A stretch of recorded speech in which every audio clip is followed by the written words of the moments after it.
Hi, I'm Melissa Evans Smith, 28 years old and thriving as a marketing executive in the Big Apple. But getting here, that was a battle. It all began when I was just 5 years old. My world shattered the day my parents died in a car crash. Just like that, I was an orphan. Soon after, I was sent to live with my Aunt Patricia, Uncle Robert, and their daughter, Brittany, who was my age. At first, they seemed like a perfect new family. "Welcome home, sweetheart," Aunt Patricia said, hugging me tightly. "You're safe now." As I grew up, people started noticing my looks. Teachers, friends, even strangers would say, "My, aren't you a beautiful little thing?" At the time, I didn't think much of it, but Aunt Patricia's smile would always tighten a little when she heard it. Brittany and I were complete opposites. School came easily to me, and I made friends without much effort. Brittany, however, struggled. "How come you always get A's?" she whined one day. I tried to help, but Aunt Patricia would swoop in, reassuring Brittany, "Don't worry, sweetie, you're perfect just the way you are." That's when things changed. Aunt Patricia started treating me differently. It was subtle at first, forgetting to praise me, skipping my dessert. But it grew worse. One day, after acing a big test, I ran home, excited. "Aunt Patricia, I got the highest score in class." She barely glanced up from her magazine. "That's nice, dear." "Brittany, how was your day?" I stood there, feeling invisible, my report card clutched in my hand. Uncle Robert and Brittany didn't seem to notice any of this. To them, everything seemed normal. But Aunt Patricia's behavior became more obvious. She'd conveniently forget to wash my favorite outfit for picture day or accidentally leave my permission slip unsigned for field trips. "Oh, I'm so sorry, Melissa," she'd say, sounding anything but sorry, had just been so busy with Brittany's things. I was confused and hurt. Why didn't she like me? What had I done wrong? I tried everything, helping around the house, tutoring Brittany, even purposely messing up sometimes so Brittany could shine. Nothing worked. Aunt Patricia only seemed to resent me more. I'd catch her glaring when she thought I wasn't looking, muttering under her breath. One night, I overheard her talking to Uncle Robert. "I just don't know what to do with her," she hissed. "She's too perfect. It's unnatural." Uncle Robert sighed. "Come on, Pat, she's just a kid, our niece." Aunt Patricia snapped. "She's not ours, and the sooner we remember that, the better." I crept back to my room, tears streaming down my face. I finally understood. Aunt Patricia was jealous. Jealous of me, a kid. By the time I reached my teenage years, Aunt Patricia couldn't even pretend to like me anymore. The real turning point came with my sweet 16. I'd been saving up for months from my part-time job at the mall, planning a party with my friends. "Aunt Patricia, can I have some friends over for my birthday next week?" I asked, excited. She looked at me like I asked for the moon. "Oh, I don't know, Melissa. That's such short notice." "But I've been talking about it for months." I protested. She waved me off. "We already have plans that weekend." My sweet 16 ended up being a low-key movie night with two friends. The following month, Brittany got a surprise party, complete with decorations and a guest list of 20. Coincidence? I think not. Brittany, who was turning into a mini Patricia, wasn't much better. One day, I overheard her talking to her friends at school. "My cousin is such a try-hard," she sneered. "Like, we get it, you're smart, stop rubbing it in." That stung. Later, I confronted her. "Britt, what's your problem with me?" She rolled her eyes. "Don't be so sensitive. I was just joking." But it wasn't a joke. From then on, Brittany and Aunt Patricia became a united front against me. Things escalated. One afternoon, I came home early and overheard Aunt Patricia on the phone. "I'm at my wit's end with Melissa. She's always showing off, making Brittany feel bad. I don't know how much longer I can take this." I was floored. I'd never intentionally shown off or tried to make Brittany feel bad. Was this really how they saw me? The final blow came on prom night. I'd saved up for months to buy a stunning blue dress. But the night before, when I went to try it on one last time, I found a giant bleach stain right on the front. "Oh no," Aunt Patricia gasped, a little too dramatically. "How did that happen? You must have spilled something on it." I knew I hadn't. But what could I say? I ended up wearing one of Brittany's old dresses, feeling like a total outsider at my own prom. A week later, my boyfriend Jake broke up with me completely out of the blue.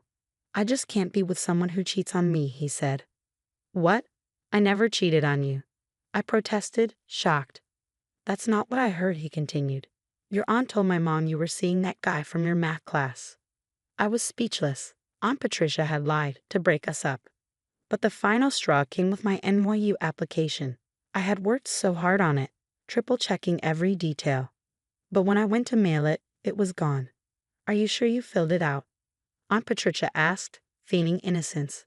Maybe you just thought you did. That was when I snapped. I know what you're doing. I yelled. Why do you hate me so much? She looked at me with mock shock. Hate you? Don't be ridiculous. I've given you a home, raised you like my own. How dare you accuse me of such things?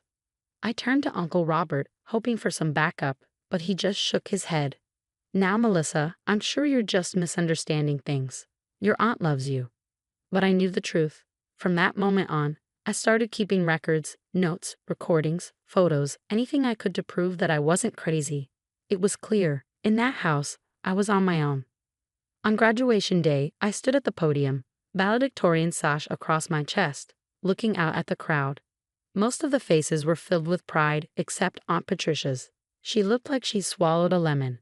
As we embark on this new chapter of our lives, I said confidently, remember that adversity breeds resilience. We are not defined by our circumstances, but by how we rise above them. I caught Aunt Patricia's eye. She knew I was talking about her. After the ceremony, my guidance counselor pulled me aside. Melissa, there's been a mix-up with your scholarship interview. It's been rescheduled for tomorrow morning. My heart sank. But I'm not ready, I said, feeling panic set in. You've got this, she assured me. Don't let anyone tell you otherwise. The next morning, I arrived at NYU, only to find out my interview had been canceled. By accident, they said. But I knew better. It had Aunt Patricia written all over it. Still, I wasn't giving up that easily. There must be some mistake. I pleaded with the receptionist. Please, I've come all this way. Can't someone see me? Long story short, I got my interview and nailed it. Full ride to NYU, baby. When I got home, though, something was off. The house was too quiet. I opened my bedroom door and found chaos. My clothes were ripped, my photos shredded. Everything was destroyed. What happened? I gasped. Brittany appeared in the doorway, eyes blazing with fury. How does it feel to lose something for once? I was stunned. This wasn't just jealousy anymore. This was vandalism. As I started cleaning up the mess, I found an old black box I'd never seen before. Inside were documents, letters, and a trust fund in my name. My parents had left me money, a lot of money, and I had never known. Aunt Patricia burst in. What are you doing with that? Give it here. No, I said firmly, clutching the box. This is mine. Her face twisted in anger. You ungrateful little, after everything we've done for you. I stood my ground. I'm calling the lawyer listed here. This money is rightfully mine. She lunged for the box, but I dodged. You can't. We need that money. Your uncle's business is none of my concern. I finished, determined. The next day, I met with my parents' lawyer in secret. He confirmed everything. The money was mine, no strings attached. When I got home, all hell broke loose. You sneaky little thief, Aunt Patricia screeched. After everything we've done for you. Uncle Robert tried to calm her down. Pat, what are you talking about? That's when I let it all out. Years of abuse, manipulation, sabotage. Uncle Robert's face shifted from disbelief to shock to anger. Is this true, Patricia? He demanded. Her silence said it all. 2 weeks later, I was packing my bags for NYU. As I loaded up my car, Brittany watched from the window, her expression unreadable. Aunt Patricia was nowhere to be seen. Uncle Robert helped with the last box. I'm so sorry, Melissa. I had no idea. I nodded, not trusting myself to speak. You're always welcome here, he said quietly. This is still your home. But I knew it never really had been. As I drove away from that house, I knew the truth. It had never been my home. My real life was just beginning. The next 4 years flew by in a blur of classes, internships, and newfound freedom. I graduated from NYU with honors and landed an incredible job at a top marketing firm. For the first time in my life, I felt like I was exactly where I was meant to be. To Melissa, my friends cheered, raising their glasses at our favorite bar. Marketing maven and all-around badass. I grinned, feeling truly happy. These people, my chosen family, had been my rock through college and beyond. Life was good. But then, one day, I got a strange call from Uncle Robert. "Melissa, I need your help," he said, his voice tight. "It's about the business. And your aunt." Turns out, Aunt Patricia had been cooking the books for years, embezzling thousands from Uncle Robert's company. Now the IRS was closing in. "I don't know what to do," Uncle Robert said, sounding defeated. I sighed. I didn't owe them anything, but I couldn't let Uncle Robert go down for Aunt Patricia's crimes, so I made some calls, tipping off a friend at the IRS, anonymously, of course. A few weeks later, everything came crashing down. Aunt Patricia was arrested, the company was under investigation, and Uncle Robert filed for divorce. In the middle of it all, I got a text from an unknown number. "Mel, it's Britt. I messed up. I need help." Brittany had fallen in with a bad crowd and developed a drug problem. Part of me wanted to ignore it, but I texted back, "I can't be there for you, but I'll pay for rehab. Take it or leave it." She took it. Meanwhile, my career was skyrocketing. I had just been promoted to executive level when I got another call from Uncle Robert. "Your aunt wants to talk to you," he said. "She's not doing well." Against my better judgment, I agreed to meet her. Aunt Patricia looked older, defeated. "Melissa, I'm so sorry," she said, tears in her eyes. "I was jealous and cruel. Can you ever forgive me?"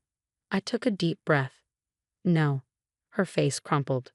"Please, I have nothing left. I need your help." "Like you helped me?" I asked coldly. "I don't owe you anything." As I stood to leave, she grabbed my arm. "You can't just leave me like this." I pulled away. "Watch me." Walking out of that prison, I felt a weight lift off my shoulders. I was done living in the shadow of Aunt Patricia's jealousy. A year later, I started the Evan Smith Foundation, dedicated to helping kids who had been through similar situations.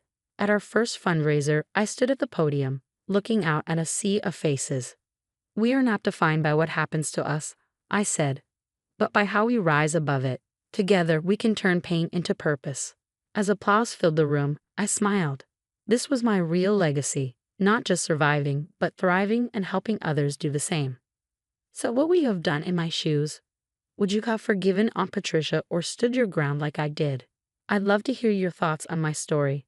Have you ever dealt with toxic family members? Your experiences and opinions matter. Share them in the comments below.